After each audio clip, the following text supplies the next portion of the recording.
It is the moment alone which determines whether Eve exists or not. To submerge completely a lockout, to consciously remove the most essential truth. Eve is a theater, a drama that springs from everyday life.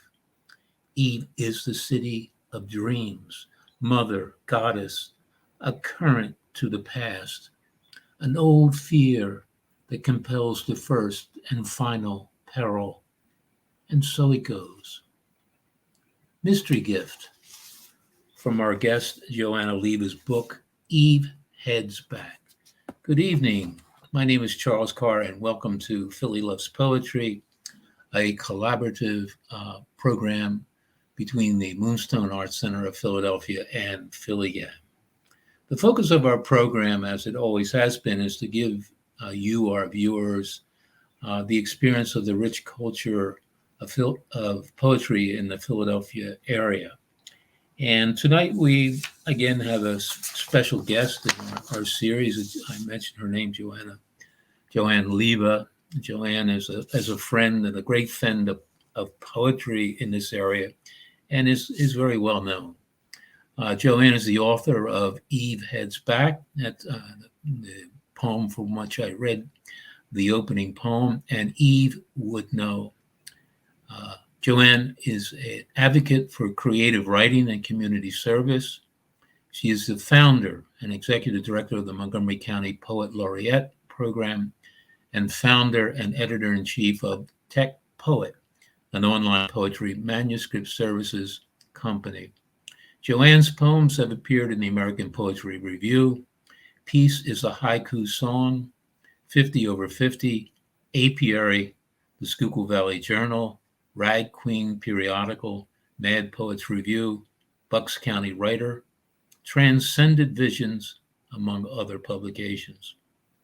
Joanne's poem, God Walks Into a Bar, was featured in the Philadelphia Calligraphers Society exhibit and poetry reading and companion publication entitled Scripta, which was published in July 2019.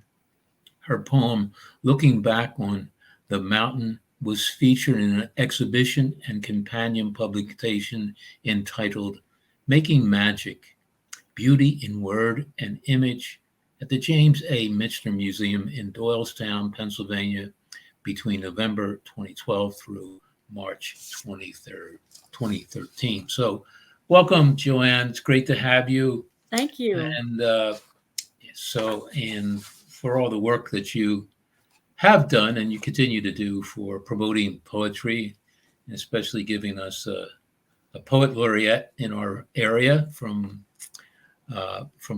Bucks County, from Montgomery County, which is a very big county surrounding Philadelphia. Yeah. So I wanted to start out. I mean, it's a very, very interesting subject that wrapped your poetry around, and that is the story of Eve and what we see as the fall of Adam and Eve from the Garden of Eden and from paradise, essentially. And just in starting out, what led you to want to? Because you have two books. This is the second in a series. The first book, Eve. This is Eve Heads Back, but your other book, also Eve Would Know. What led you to want to pick up this story and to tell your story in poetry through the perspective of Eve? Well, thank you so much for having me. And it's so great to be part of the Philly scene in Philly Loves Poetry streaming. I am so happy to be with you all. And your question is a good one.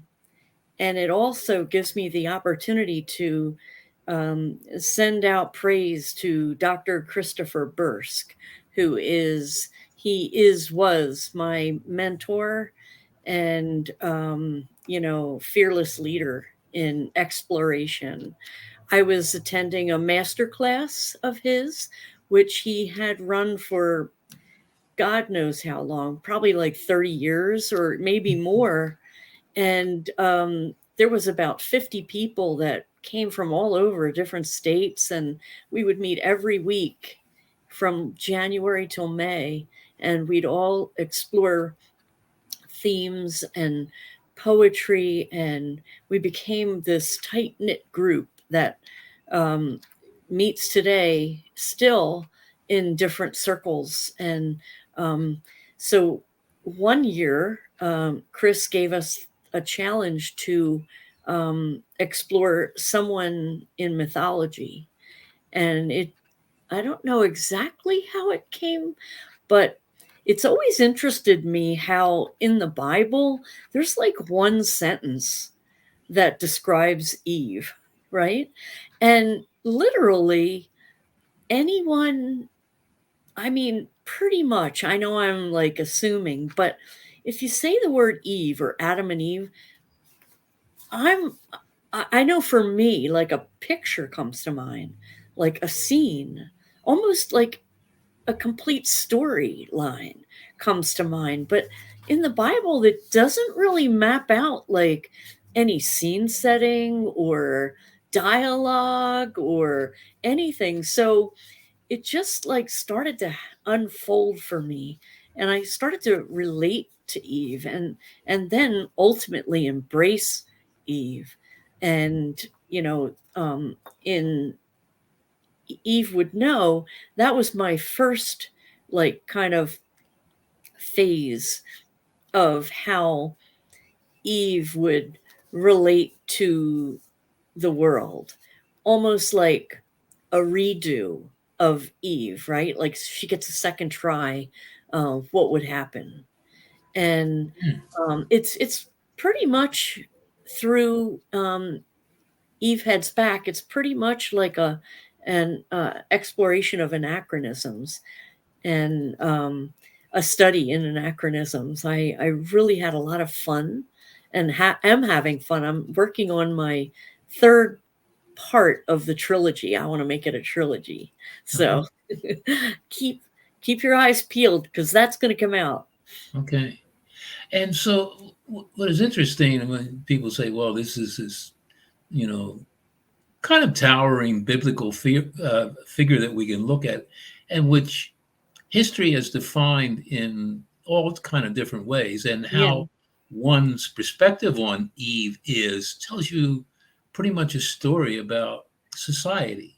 You know, Yeah. Eve being the woman is always, the temptress, the one who was really the quote unquote instigator of our fall, Yeah. and of course that reveals, the authors the authors of the Bible, right?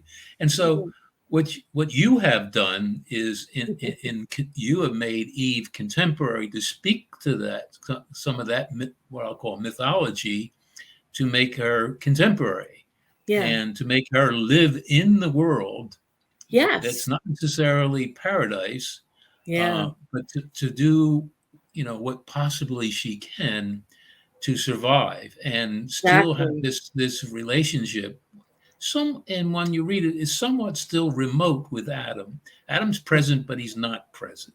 Yeah. I mean, uh, he's like either the boyfriend or the husband that's kind of standing on the side Yeah. I in a definitely way. lean into Eve more. Yeah, exactly. Yeah. Um, but and I read this as part of and when I was reading the book, I kept saying to myself as I was moving through, there's 7 parts to this, and pretty much, I guess that kind of mimics the 7 days of creation in a way. Yeah. Okay. Uh, but I was saying that I said, I have a feeling like I'm in a theater. Like I'm in a play. Or I'm watching a film, but they're all short, real crisp little scenes, sparse and not overdone in dialogue, that leave, it's like these little scenes that leave you, and then it moves on to another scene. And here in the last poem, you do say, you do bring up, this image of her as theater. And I found that interesting. I said to myself, Joanne, why did you have to wait? What, kind of a mystery here at the end? You really kind of brought it all home for me. Yeah, Eve is theater, and you do create this sense of theater with it. Was that intentional? I mean, this it has a very cinematic kind of quality to it. This book.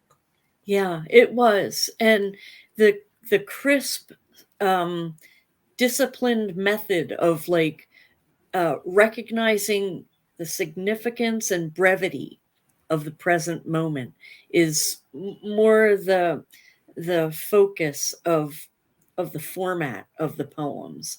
So I tried to highlight the present moment in form. Yeah, and so where does that come from? Because that's also a unique style. As I think we were talking before the program, and is that your language and how you express it is very unadorned. It's very straightforward. It's very accessible language. I was saying like doesn't your poems don't have a lot of tinsel on it like a Yeah, tree, and you don't have to kind of wade through and say, well, what is Joanne trying to accomplish here? It's very straightforward yeah. language. Where does that come from? Is that a style that comes forth from a workshop, or is that something that you've maybe been influenced by other poets, and you really feel, hey, I'm in more control this way, and this is me. I'm not the type of person that uses excesses in language. Well, for me, that is the fun part, to see how I can, you know, calm the image or tone down the words and see if I can reach as many people as possible and stay within like this zone that is accessible, and but then almost explosive. Because if I don't know if you've worked on haiku, but anybody who has experience working on haiku, when you reduce down to this this brief form, it Mhm. almost becomes explosive, don't you think? Yeah, well, some of your poems are like tankas. I mean, they're longer, but they Mhm. very much are like a haiku. I mean, there's a Yeah, certain discipline to it as far as the number of syllables, etc. And I'm not there's not that, but there is that is very much that expression of this brevity, yeah. and let us use this brevity to express what I want to express in this moment and in this scene about Mhm. Eve. And so I think uh, that's really the power of this book is that brevity, and because it's such a big subject, and when you come back to this contemporary life that she's living, it really moves the book. Yeah, Uh, like I started to think about, so if you remember the story where Cain and Abel, right? Like there's this murder. right, And I started to think, like, for real, Eve, right? Like, how would she feel if her one child killed the other? Like, that's right, not in the Bible. Like, how right, she felt about it. right. Well, like, but she was real, like, in my opinion, right? Like, I'm like living through her, so Mhm. I kind of give her like props in a way, like I give her emotion and desire and passion. Like, nobody ever talks about what she wants or what she desired. It was always like, Adam wanted another uh some company, Uh-huh. so but like, I started to really riff on that, and Yeah. it started to become fun. So Well, I really enjoyed doing that. yeah, from a perspective of feminism and Yeah, perspective of women. I mean, in your rendering, Eve is empowered. You've yeah, empowered Eve, and you yeah, kind of brought her up out of and given her a perspective to, yeah, and a place to live in this book. yeah. That's so That a lot of nice. a lot of people wouldn't say, well, "Geez, I never thought of Eve like that," or doing this or doing Yeah, that. Yeah. And so for me, it's always going back to the original story, the Yeah. fall, Yeah. okay, and the leaving of paradise. Hmm. And in a way, when you really look at Eve as trying to, in a way, work her way back to paradise, but Continual. Continual. continually, but Yeah. without saying it. There's no indication that she's saying that, hey, man, I got to get back. I have to take that bus tomorrow to paradise, or Yeah. I'm taking a flight next week to paradise. Exactly. Uh, You have the Even though next. there is paradise out in Pennsylvania, Yeah. but you really have that feeling that she's working. She really has a working woman's perspective of. But I'm not saying there's anyone who's saying that, well, Eve is working her way, but one has a feeling as one was reading this is that she is still working at it. That Exactly. yet the Yeah. fall has come, it has happened, and but I'm in a way going to get back there in my own life, in Yeah. our Eve's own life, and you express that, very succinctly, and you accomplish it, and I wonder what women have said to you, saying, "Hey, thank you, Joanne. Yeah. I Thank have you that a very lot. much for Eve, what the Eve that you have given us as an Yeah, I do. I alternative do to get a the lot Eve." of comments about that, Uh, especially women who are like maybe products of maybe a victimization or abuse, and they really appreciate the the the way that Eve can stand up and try again, begin again. mhm, He always begins again, right, no right. matter what. The one thing that I also observed, and we're going along, and we have these seven sections, and then you come to section 4, which is titled Interlude Meditations on Loss. Hmm. And this kind of jumps in a different direction, for the reader, that it becomes more personal and more personal to Joanne, the Yes. author, is that Yeah. Joanne is, you're putting yourself. I found that very interesting because you're pretty much omniscient, throughout the book. And all of a sudden here, I feel Joanne has now is coming into us and is telling us something and linking it to the story of Eve. So, can you talk about that section and the title? I mean, interlude and meditations on loss, of Yeah. why you use that title and how that plays into these seven parts. Well, thank you so much. Really, Charles, thank you for asking these questions. It's really nice to have your insight, and I really am honored that you're asking. So, this part, the interlude meditation on loss, is for me. It's a very spiritual um, section because it's where I fully embrace Eve, and it's almost like I say to myself, you know what? Like, I've come from a history of violation and Mhm. abuse. And if she can do it, then I can do it. And I just, without getting graphic, in a poetic form, which is very helpful. Poetry has saved my life so many times. Um, it really does kind of uh, display how how I've taken the fall, or how the fall has been witnessed in my life. Uh-huh. And like, loss is part of everyone's life. I'm not alone. We all experience it, but that's sort of what I was trying to accomplish in that section. Yeah, and I was really happy to see that. I mean, troubled by, there is obvious, trauma there. There are scenes that are not overly described, but you feel, you feel you through those, what happened, Hmm. as a child, Yeah. right? Yeah. And I think it was very effective that you did that. But and I said, man, There must have been something to say, I'm going to do this.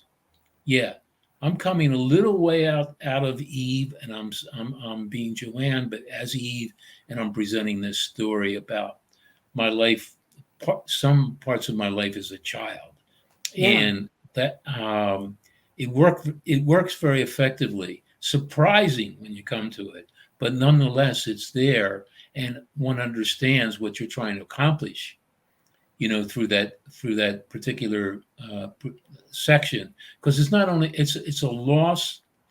When you talk about the whole, it's interesting you use the word loss, because that's the way we think of the fall, as a loss. Yeah. The fall from paradise, and of a Yeah. loss. But this is a different perspective in the presentation that you have used in loss, and I thought it was really ingenious that you used it. So you did mention that this is going to be a trilogy, right? Yes. You're working on, either working on or very close to I'm completing very close. Yeah. completing another, segment of Eve, right? Hmm. Yeah. So who is this Eve? Where is this Eve showing up? What is the, what can you tell us as a The teaser. teacher about, what Eve is up to after she was, after she was looking back. Yeah. Well, she finds love, and not like in the sense of like um remarrying or whatever, but I mean like love of self, and love of life, and you know the way that you are um, in the world, Hmm. like being loving in the world, because not everybody who experiences trauma is able to, or even knows how to do those things, right? Because sometimes trauma, and again, going back to Eve, if you want to make that analogy, I mean, she had some pretty big trauma in her life, right? Yeah. But like for me personally, I also did, and um, so I practice every day. And, it's something that poetry helps a lot too. But I think also I was fascinated with the poem that before, the poem I read, and the one where before you, that, where yeah, she where you goes to a say poetry workshop. why, yeah, why Eve signs up for a poetry workshop. Yeah. And I don't know if you don't mind if I could read it, because I found it, really Oh, fascinating. I'm just so thrilled that you're Yeah, with me right now. yeah. So it says, a poem has its way of listening and retaining. Try to put your finger on what makes it so radiant. A poem knows her value. She is not defined by opinions, but by the one who makes her. She is a glistening, mindful jewel. Gossip, slander, and idle talk are strangers to her lips. A poem keeps her word and follows through. Not known for laziness, she works diligently in the fog of fear. And I, so I said, is this a bit of a manifesto of Joanne's style of poetry? Because, once again, it's very crisp, this poem. But at this ending, she works diligently in the fog of fear. Can you can you talk about using that at the end of that poem? I think it's a remarkable line, Well, I think two thank you. lines. First of all, thank you so much for your comments. I really appreciate that. And the f- I I just have to say that throughout the book, the first book and the second book, I mean, she's she Eve is learning to move forward and to operate in the world without with fear, doing it anyway, even if you're afraid, Hmm. doing whatever, Eve, she gets a job, she raises two children. She goes through a murder. One of them kills the other. She tries to have a relationship. She's gardening. She's, all over the place at the grocery store, Hmm. everything. And, all of it is there's an element of fear um, around it for her. I guess when trauma is a filter, there is fear in things. You have to learn, like relearn things, Hmm. to relearn how to be in the world Right. sometimes.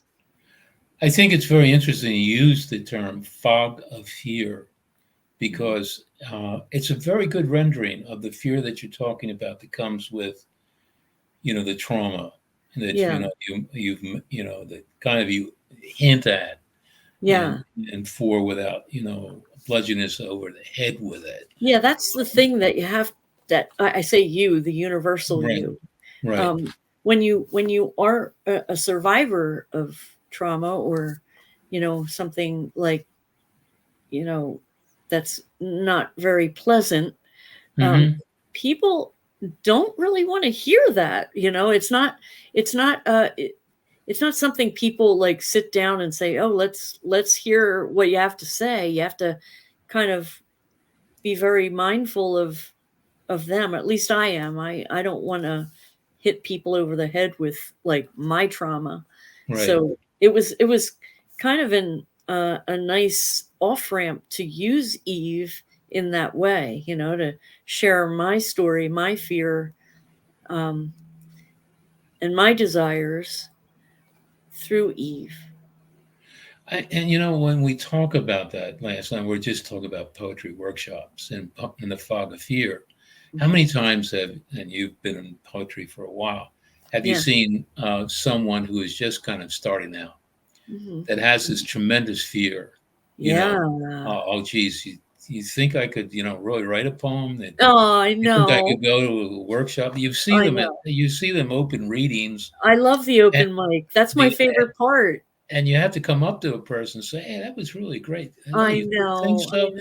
And so a lot of people that are at that stage are operating in In a that fog of fog of fear. fear. But Yeah. even people that have been writing, I think everyone comes from this fog of fear that, geez, where's the next poem going to come from? Yeah. Do Am I I have really a anything poet? more to say? Am I Do I have really a poet? anything? I don't even Yeah, know. Am I? I exactly. don't know. Do I have any more to say? I mean, and you Yeah. start to look at the wall, and It's true. I know. it's really not coming up yet. It's never gonna happen. I'm So never gonna write. it's a good rendering of Yeah. talking about the fog and the fog Yeah. of fear because it's real. There is a certain and once you do write a poem, it's the fear that says, That "Am is I not good. communicating?" Yeah, well, not that it's not good. Am I getting across what I hope to get across to True. the person who's going to pick up that poem? And Yeah. part of it, the fear, because in writing poetry and writing period, I mean, you do thirst to make sense Yeah. to that person who's reading it. That, oh yeah, I really understand what you're trying to tell me here. Of course, there are those poems and people are just scratching their head and Yeah. saying, nice try. I don't quite understand what you're That trying to say happens here." sometimes. Yeah, yeah. It depends on what people really want from poetry. Some people Yeah. are happy with just the language of poetry, Just to hear it and like sonic. to hear it Yeah. or to say, uh, poetry doesn't really have to mean anything to me. It just has to be. Yeah. And it's a moment for some people. Yeah. Um, and with your book, there are your poems are just very much like that. They are moments in this perspective that you created for Eve that are just there, short, brief. That's why I say this cinematic quality that you have to this book. And I was kind of whispering to myself, I wonder if Joanne ever thought that maybe to work with a playwright to I did. actually I put. did work with some of the actors at the University of Pennsylvania, They Uh-huh. did like a whole like series of poems from Eve Would Know, the first Is book. that right? Yeah, it Wow. was really cool. I have it. You can probably find it online. Uh-huh. It is out there. And it might even be on my website, joanneleva.com, Uh-huh. on news and events. It might be So there, but yeah, yeah, so I'm but not crazy. So I had that feeling. I said, no, Joanne I should, love should that. really I work love with that part. somebody, Yeah. that would like to put together, Yeah. a play or even a short, of taking a couple of of your poems and making it, they do this festival in Philadelphia. I'm trying to think of it, and there are a series of very short, crisp plays. Uh, Oh, yeah, I uh, remember that. yeah, Yeah, short but film or I short. yeah, Yeah. really plays, one act, like a one act play, and so I, Oh, I see that your book very much in certain areas does lend itself to that. So this has yeah. been a great conversation, but the important thing also is people want to hear you read your poems, and so I'm going to give you the floor now, and I'll back off, and you can read your poems to our audience, and we'll wrap up, in about 27, 28 minutes. And but it's been really great having you. I enjoyed the discussion. You gave me a lot of insight into what you were doing with these books and what you're trying to create. So, Thank you, Charles. It was such a pleasure. right, So I set my timer so I okay, don't go over. I did do some homework last night, and I'd like to share a few poems from poets that I admire and who have influenced me. Not to mention all the Philly poets. I love you all. I love you. And also the Bucks County Poet Laureates, the Montgomery County Poet Laureates, and all the up and comers. Really, Philadelphia Poet Laureates, you are all in my village, in my heart. You are all right here. Um, but Grace Paley, oh, she is something. Here is a poem by Grace. Where is it? Oh, here it is. And this is from her book, Fidelity. Life is as risky as it is branchy. Treetop and twig tip are only the beginning. Then comes the west wind to lean and the north wind to turn. Then the sunshine implores, and up all of us go. We are like any green growing machinery, riding the daylight route to darkness.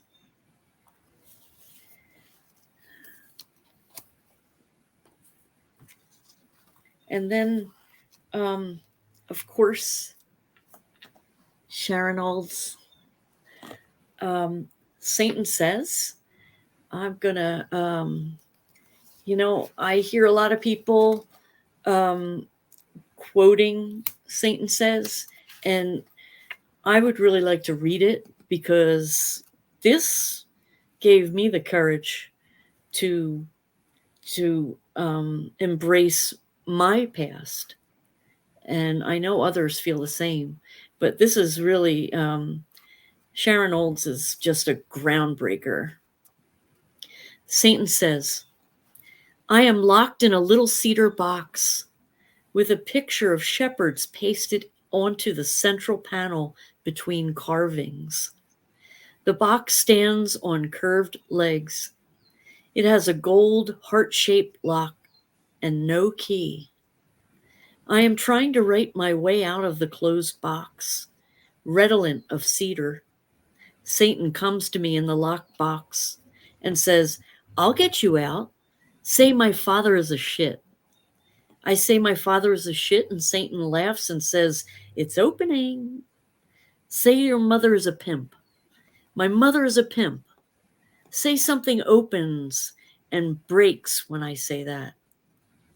My spine uncurls in the cedar box, like the pink back of the ballerina pin with a ruby eye resting beside me on Satan, or pardon me, on satin in the cedar box. Say shit, say death, say fuck the father, Satan says down my ear.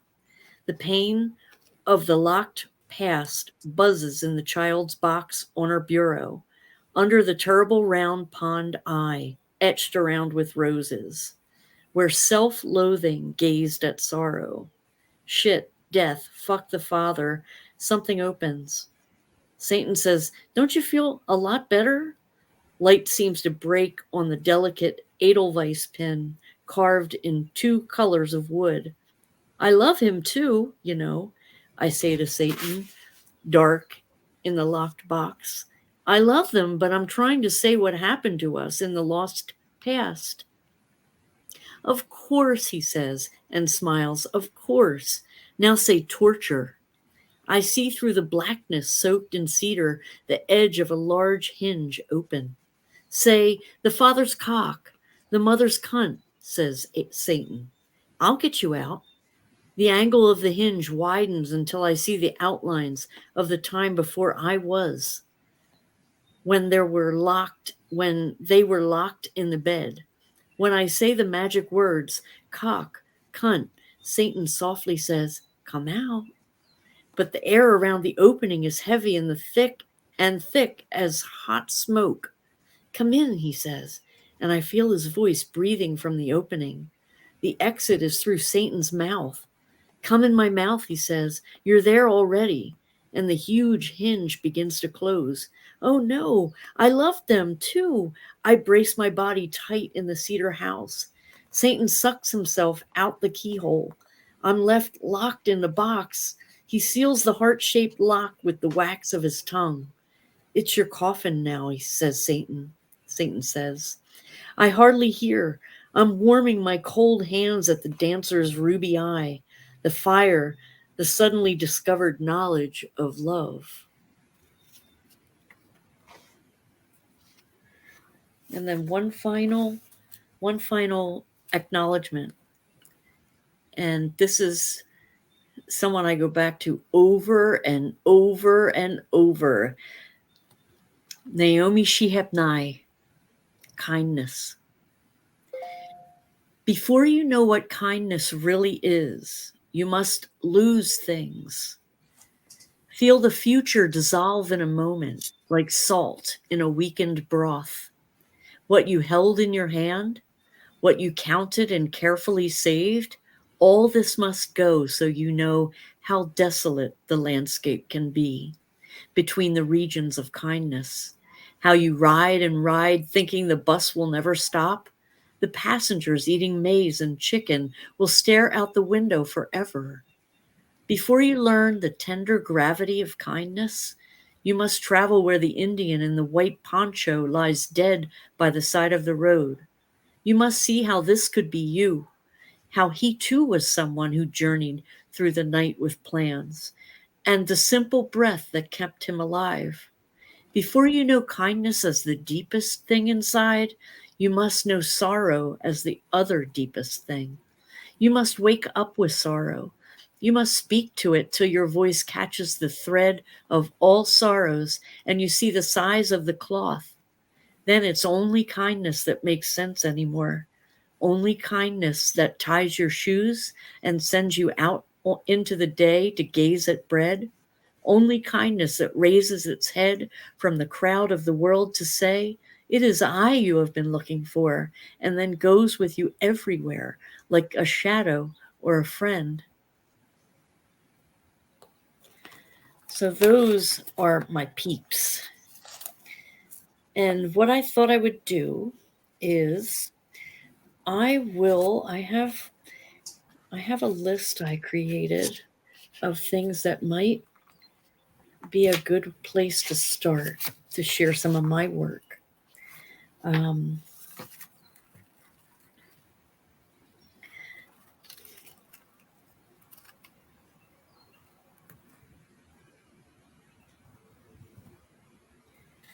okay.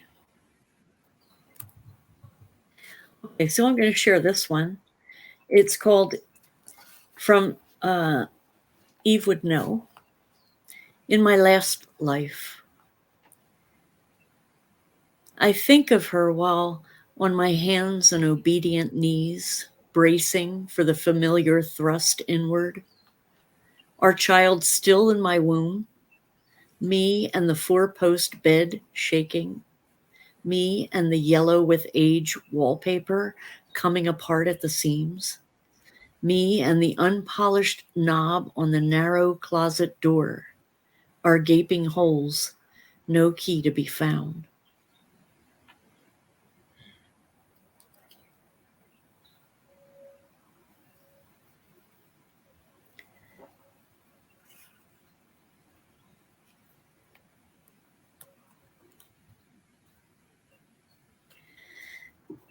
Eve begins the day missing Mass. God, you can leave now. Adam, all right, damn it, we'll go. Eve, goodbye. Adam, is that all you can say? Just goodbye? Eve, see you, sailor. Adam, go to hell. So there you can see there's sort of like this dialogue happening and trying to make a scene or set the scene.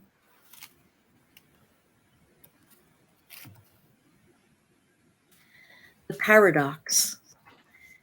Although Eve was made from his rib, she wants a role of her own, to be a clown balancing spinning plates, her thirst for independence, a fire pristine.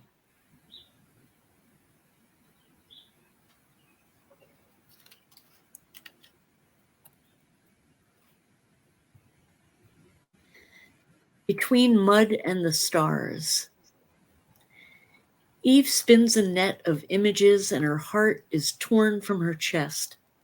A new one is put in which invokes euphoria. Farewell to all valiant efforts of and pitying, so long unforgiving creatures. Sayonara street of sought to escape it. Aloha, everybody. Here's to the raw and the rough. Her star now apart from the galaxy of shadows. With her eyes shut tight, she is animal grace in a new jungle world.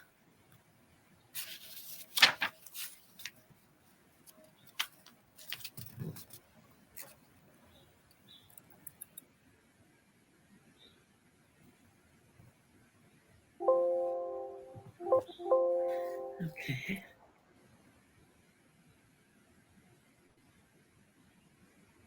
Magnetic lockbox. Now it takes preparation to turn Adam on. What to wear and iron or not. The primping and positive tapes, a shower. Eve whips herself into a frenzy. She would chew off her right arm for him. Her as if, an exact replica of her if only.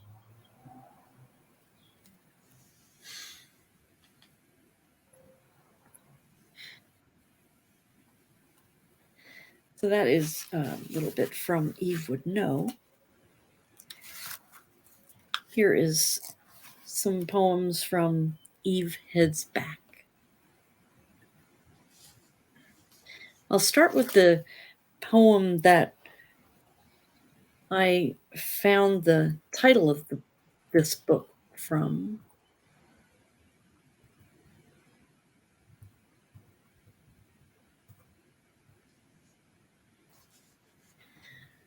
On pruning fruit trees. Make all wounds clean, all cuts deep and close to the bone. Never leave a stub when heading back. Cut above a healthy bud, pointing in the desired direction. Remove overbearing branches and undercut until the saw binds. Then press down until you hear it snap.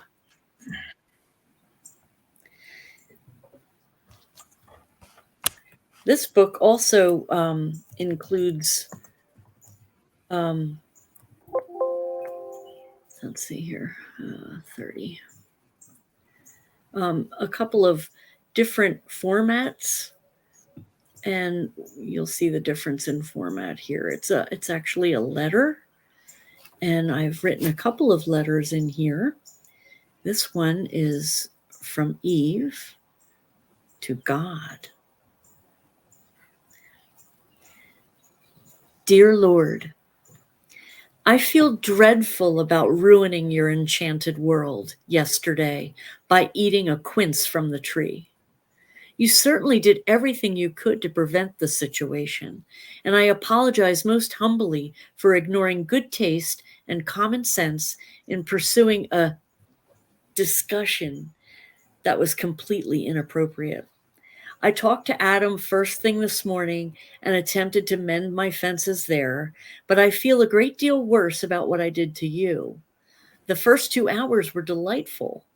I hope you will someday be able to forgive me for wrecking the last half hour. Eve.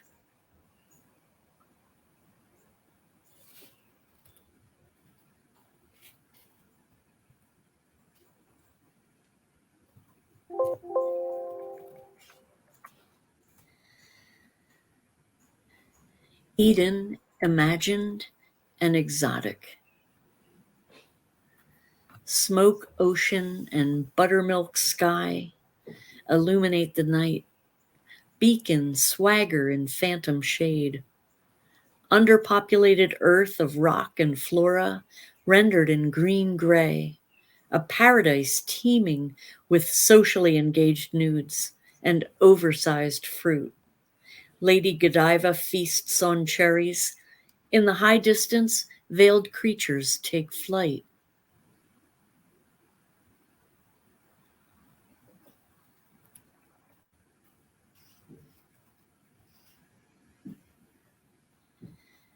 Eve is an echo, offers to tell for the 100th time the story of the lazy apple, plays the game of telling and retelling the tale of the giant bungle, amuses herself by keeping an enormous chronicle, insists on leaving the temporary oasis by walking backwards.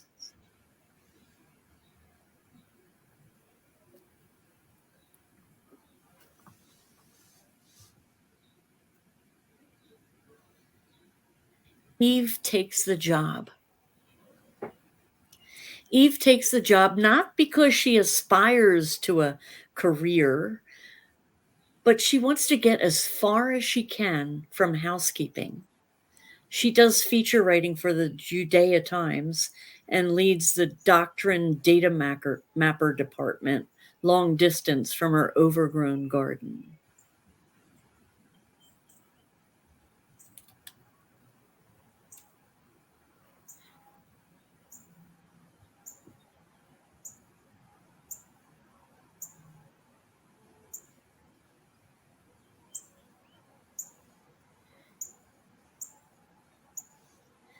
Let's see. I wonder if I have time. Let's see. Sure. You got a I lot have of time. time. I thought maybe I would read a little bit of a longer one. Is that okay? Sure. You got plenty of time. Okay. Um, the one that I wonder if I should read this one or I have one called A Journal of True Confessions, and it was inspired by. Okay, all right, I'll admit it. My favorite female vocalist and pianist, Carole King, and I mean, like, Tapestry is probably the greatest album ever made, in my opinion. Um, I know every word of it. So I'm going to read this poem. It's a little bit longer, and it's a true story, and one of a very early poem that I wrote before I started like getting really like um, into peeling away and being very minimal. So this is called A Journal of True Confessions. I feel the earth move and the sky tumble down, especially when we fight about food. Want some porridge? I asked her. No, she replied. There's this diner she likes that serves scrapple and eggs on porcelain dishes, and all the waitresses wear badges. I know how to cook scrapple, I said. On our bed, we talked about morning foods like cereal and muffins. The smell of porridge trailed up the corridor, wrapping around doorways and into the room. I think cereal is like a breakfast shortcut. Why won't you eat your porridge? I asked her. Because I'm not a bear, she said, and I hate cereal. Well, you're having it, but I hate it. It's easy, it's boring, it's good for you, and you're going to eat it. I always feel better when I exert my maternal authority, like I'm doing what I should, like I'm being a real mom. Maybe I should wear a badge. When the porridge cools, we will eat until we are full, and that will make me happy. The clouds pushed away from the sky, and the morning sun trickled in window shades, filtered shadows dancing like little wall silhouettes. A flash of light, a puff of smoke. We remembered the bad dream. Sometimes my voice echoes in my head. I know I told her not to go into the woods, not to go, I said. Do not take the shortcut through the forest. I've heard bears live there, or you could get lost. It was a stormy night. She woke yelling, Mommy, I'm scared. For what I could gather, Martha was this larger than life creature who was chasing her, and she was running for her life. Wasn't it the wolf that said, What big eyes you have, but your ears, they're so small. Didn't you hear your mother? I didn't get the muffins, Mom. You went through the woods. Yes. Why? I don't know. How did you know? I just know. I I always wondered how mothers knew everything too. It was dark.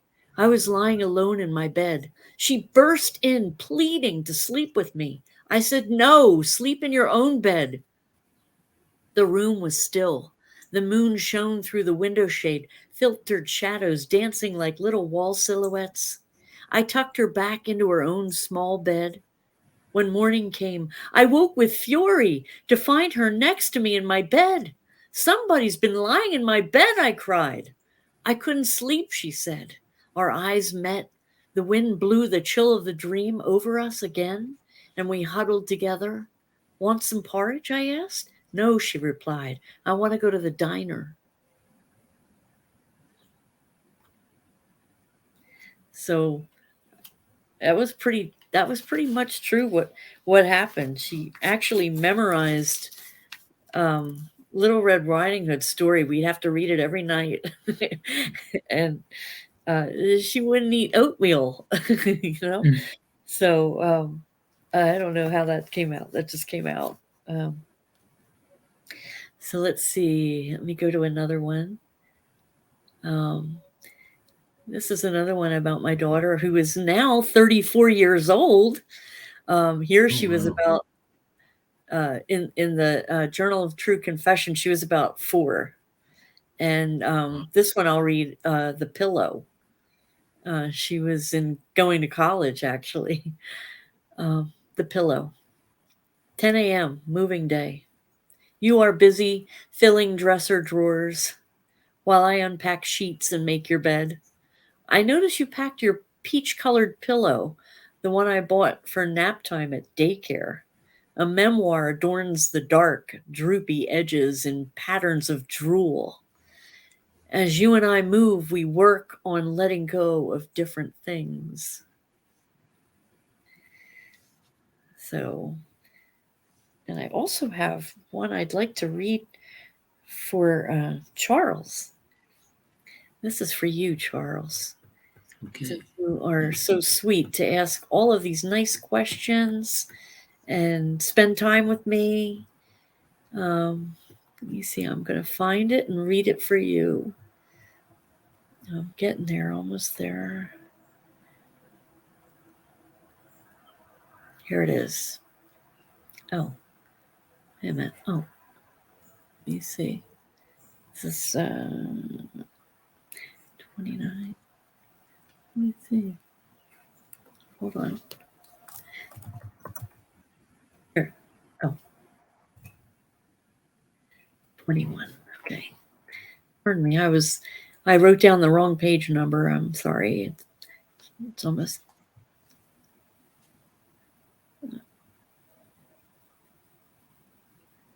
okay. Ode to Olives. Thick, dark skin, soft and cold pressed, supple enough to break at first bite. Baby bruschette, open mouth receives the pearl, delicious fruit donkey olive. Shiny black complexion magnifies my flower tongue like dissolving sugar, every gland arrested, every node prepared for final collapse. Cure me in brine. Well, thank you. I love. I think as I told you, I have a whole series of food poems that I'm Yes, looking to publish under the title "Eat This Poem." And yes. and the second part of it is I both my wife and I are big lovers of calamari olives, and they're always a presence in our diet. I Oh, wanted they're my before, favorite. yeah, I wanted before I leave this on the back of your book there are uh, promotional and very positive comments about the book, and I wanted to read the Ernest Hilbert's. I really love the work of Ernest Hilbert, Oh, yeah. and so I just want to read this because I think it's a really great uh, review of the book. It says Joanne Leva's second book, Eve Heads Back, continues the delightful reimagining of the biblical Eve she began in her first book, Eve Would Know. Leva refreshingly mixes solemn meditations on the lives of women with welcome levity and a striking sense of consequence. Leva's Eve is at once the Eve of the Old Testament and a woman striving to live the life she wants in contemporary America.